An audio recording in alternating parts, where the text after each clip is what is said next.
वाकई में हम अभिभावकों और शिक्षकों को सीखने और समझने की जरूरत है और ये याद रखने की जरूरत भी है कि कल वो भी बच्चे थे और उन पर भी जब दबाव पड़ता था तो क्या हालत हमारी हुआ करती थी। आगे बढ़ते बात करते आसाराम बापू की। आसाराम बापू ने मुश्किल में फंसे अपने भक्तों को कितनी ही बार भगवान पर भरोसा करना सिखाया होगा, लेकिन अब उन खुद की नया भी भगवान भरोसे ही है। काला जादू मामले में पूर्व साधक पर कातिलाना हमला कराने का संगीन इल्जाम है और सुप्रीम कोर्ट ने गिरफ्तारी रोकने की उनकी मांग आज ठुकरा दी।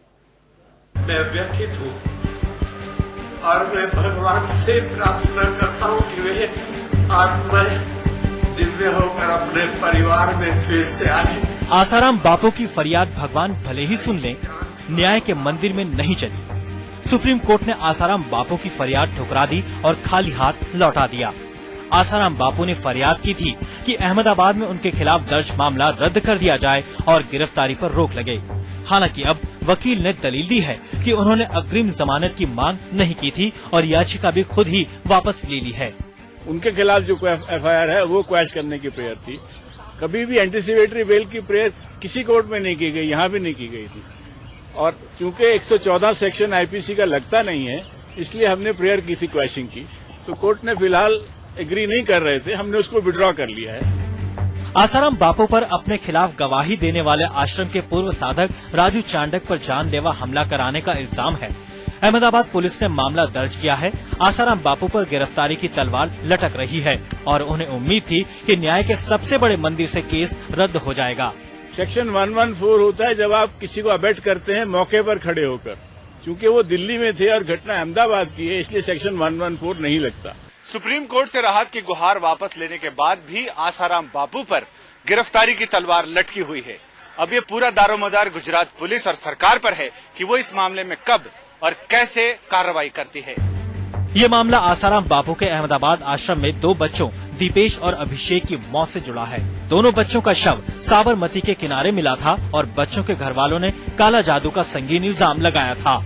मामला तब और पेचीदा हो गया जब आश्रम के पूर्व साधक राजू चांडक ने डी के त्रिवेदी आयोग के सामने गवाही दे दी और मामला गवाह पर जानलेवा हमला कराने का है। जाहिर है अब आसाराम बापू मुसीबत में हैं, क्योंकि गिरफ्तारी किसी भी वक्त हो सकती है।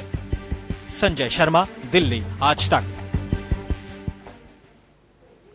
वैसे आसाराम बापू की मुसीबत सिर्फ एक नहीं है, वो कई मामलों में घिरे हुए हैं। आपको बताते हैं कि वो मामले कौन कौन से हैं। संत आसाराम बापू इल्जामों के दलदल में धंसते गए, इसके साथ ही बढ़ती गई संत की बेचैनी। लेकिन ऐसे कई मामले हैं जिनमें आसाराम बापू फंसे हुए हैं। अहमदाबाद आश्रम के गुरुकुल में पढ़ने वाले 2 छात्रों की संदिग्ध मौत हुई थी और बच्चों के पिता ने इल्जाम लगाया काला जादू का। इसके बाद छिंदवाड़ा आश्रम के गुरुकुल में भी एक छात्र की संदिग्ध मौत हो गई और इल्जाम फिर लगा काले जादू का। आसाराम बापू पर अपने साधकों को भड़काने और गांधीनगर में मीडिया पर हमला कराने का आरोप है। गांधीनगर में पुलिस वालों पर भी हमला किया गया, जिसमें एक डीएसपी समेत 25 पुलिस वाले जख्मी हुए।